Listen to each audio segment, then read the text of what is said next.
E aí pessoal, tudo bem? Eu sou o professor Luiz Timóteo.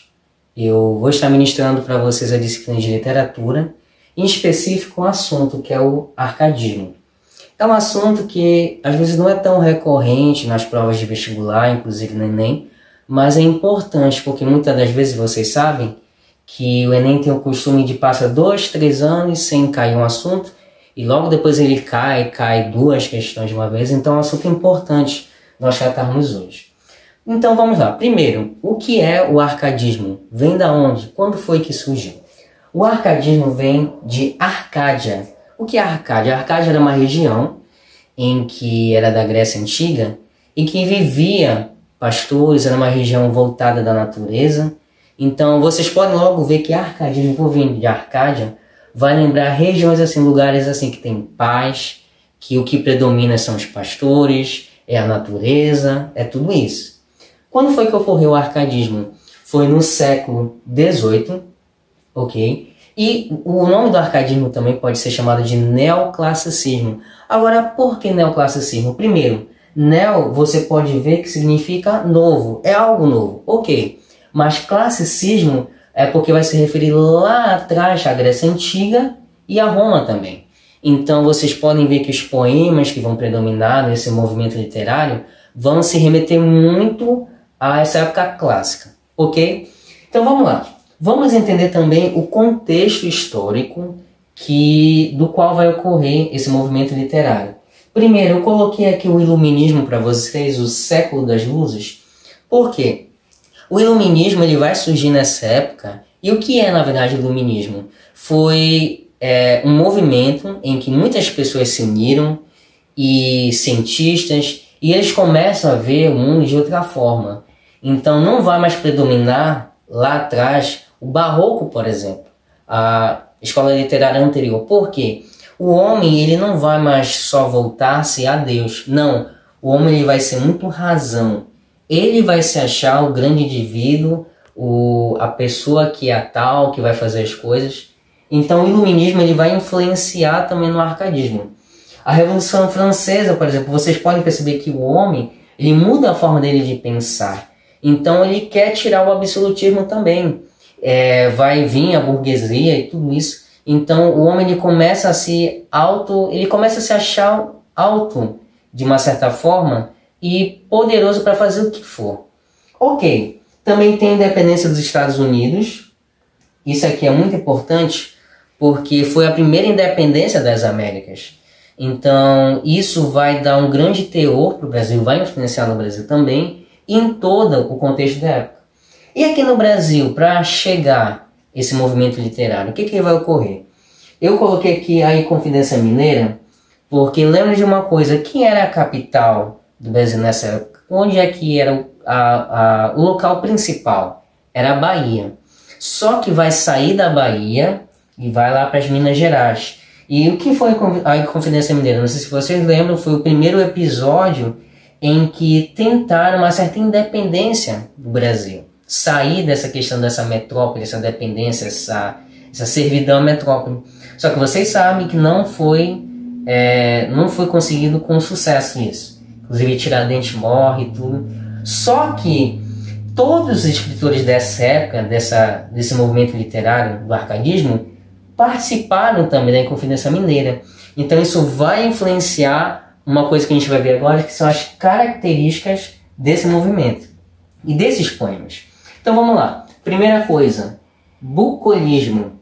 Bucolismo é nada mais do que uma exaltação à natureza. Então nos poemas Arcades vocês vão ver que a todo momento é uma exaltação à natureza, falam da árvore, falam do sol, dos mares. Então ele vai exaltar a natureza. Outra coisa muito importante, racionalismo. O homem ele vai começar a se tornar mais razão, ele vai ter mais um equilíbrio, ele também vai agora ver as coisas de forma mais objetiva e sem muito aquela questão da igreja lá atrás. Ele vai se tornar mais razão, mais equilíbrio em tudo. Então racionalismo é algo que vai predominar muito também nessa escola literária. Os pseudônimos. O que é na verdade um pseudônimo? O pseudônimo ele é como se fosse uma pessoa inventada, imaginária, que o autor vai colocar lá. Vou dar um exemplo para vocês. O Tomás Antônio, que foi um dos escritores dessa época aqui no Brasil, ele se dá o nome, ele cria o nome de Dirceu em uma das suas obras. Então não é o nome dele, mas ele criou para ele não ser identificado. Lembrem que muitas das vezes depois a gente vai ver em cartas chilenas que os escritores eles querem falar algo, mas eles não querem se identificar.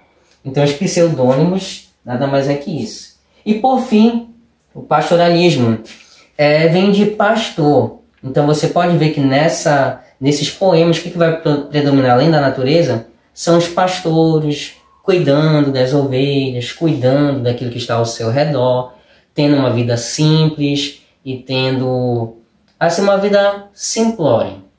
Bem, e só relembrando, eu dividi esse assunto em duas partes porque é um assunto um pouquinho extenso. No primeiro vídeo, o que nós vimos? Nós vimos de onde vem arcadismo, de onde vem a palavra, vimos o seu contexto histórico, de como aconteceu, que época que aconteceu esse movimento literário. Também vimos as suas características principais. E nessa aula de hoje, eu trouxe aqui para vocês os clichês árcades, ok? Termos que lembrem, já que é o neoclassicismo, vai pegar termos em latim. Nós vamos ver aqui todos eles e também nós vamos ver os escritores, os principais escritores desse movimento literário aqui no Brasil. Então vamos lá, gente. O primeiro que eu quero trazer aqui desses clichês árcades, esses termos em latim, que é importante a gente saber que vai influenciar nas características do arcadismo. O primeiro é fugere urbem. Significa fugir da cidade. Por que fugir da cidade? Lembrem que ele está exaltando a natureza, ele está exaltando o campo. Então ele quer que as pessoas saiam da cidade. A cidade não presta, a cidade não te traz paz, diferente do campo. Então fugir da cidade devido a isso. Locus amenus, que é lugar tranquilo. Por que lugar tranquilo? Ele trata que a cidade não traz essa paz, essa tranquilidade. Mas o campo, onde tu lá com os pastores, com as ovelhas, com a natureza, seria um lugar tranquilo, onde reinaria a paz. Inutilia truncati, que significa cortar o inútil. Por que cortar o inútil? Lembrem que, diferente do barroco, o arcadismo ele é muito objetivo. Então, ele vai tirar qualquer termo exagerado, é uma linguagem bem mais simples. Então, ele vai cortar aquilo que não for necessário nos poemas, seja o que for. Outra coisa, esse termo aqui, carpe diem, que significa aproveitar o dia. Com certeza você já viu alguma pessoa falando e talvez você nem soubesse aquilo que significa. Mas vem do latim, significa aproveitar o dia. Por que aproveitar o dia? Ele se remete que o homem do campo, que está naquela paz, está naquele momento, ele precisa aproveitar, se regozijar da natureza, aproveitar o dia da melhor forma, como se não tivesse amanhã. Então, aproveitar realmente o dia. Ok, já vimos os clichês? Agora nós vamos para os principais escritores. Tem outros, mas esses aqui são os principais que eu queria trazer para vocês, que podem, inclusive, cair na tua prova. Primeiro, Cláudio Manuel da Costa, que escreveu Obras Poéticas e Vila Rica. O que eles vão trazer? O que vai trazer essa obra? Vai lembrar um pastor, vem de mãos dadas com a sua amada e está na natureza, no campo, e tem aquele amor, mas aquele amor não é exagerado, simples, sem exagero. Aquela coisa bem equilibrada. No geral, é muito isso. Então, traz remete aquelas características que a gente viu lá na aula passada do arcadismo. Agora, vendo para mim o principal escritor, que é o Tomás Antônio Gonzaga. Ele vai escrever Marília de Dirceu e Cartas Chilenas.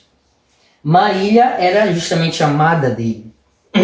Dirceu é como ele se chama. Lembrem que uma das características que a gente viu lá na nossa primeira aula é os pseudônimos. Então esses escritores eles se davam outro nome na história, escreviam sendo como outro nome. E o Tomás se chama de Dirceu, se autonomia Dirceu. Cartas Chilenas, que é uma obra muito importante, você realmente precisa dar uma lida nela, que é muito comum às vezes cair em vários vestibulares. Cartas Chilenas Ele está, na verdade, fazendo críticas ao governo que tinha em Minas Gerais. Só que para não ficar muito claro, né, não ficar na cara realmente dos governantes, o que ele teve que fazer? Ele falou que estava, na verdade, era para o Chile, eram cartas, na verdade, chilenas. Mas tudo que... é só você trocar. O que era para o Chile, na verdade, era para o Brasil. Se era Santiago, seria, na verdade, Vila Rica. Ok?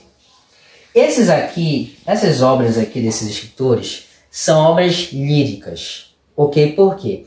As obras Árcades, elas são divididas em líricas e épicas. As líricas vão justamente lembrar essas características mais árcades, do pastor, desse amor. As épicas, como o próprio nome já diz, são poemas em que tem um herói, em que tem uma grande aventura. E são justamente elas que nós vamos ver aqui, por exemplo, com o Basílio da Gama, que vai escrever o Uruguai. O Uruguai, na verdade, é mais um conflito, uma guerra, que vai ter entre os índios e as tropas luso-espanholas. Por quê? Os portugueses e espanhóis vão travar essa batalha contra os índios. E uma coisa muito importante é que na história, quem é o herói não é os índios. Quem é o herói é justamente os europeus. Para finalizar, Frei Santa Rita vai escrever Caramaru. Você pode se perguntar o que tem de épico nessa história. Vocês conhecem, com certeza, a história, tem um filme, se vocês quiserem pesquisar, em que como é essa história? É um homem que o seu barco, seu navio naufraga, e aí ele se vê em uma tribo de índios, ele passa por muitas situações lá, e no final, inclusive, ele tem que decidir entre duas índias. E uma delas, inclusive, morre, vocês podem pesquisar com mais calma depois. Só que é uma obra também muito importante, é uma obra épica, que possa ser que caia na tua prova. Então é importante você também pesquisar sobre Caramaru. Bem, gente, é isso. Eu estou finalizando aqui essa parte 2. Espero que vocês tenham gostado da nossa aula. E até os próximos vídeos. Fiquem com Deus. Toda noite a mesma história. Diz pra mim por que não volta. Não vivo sem ti, meu bem, não vá. Coração tá machucado, tão sozinho.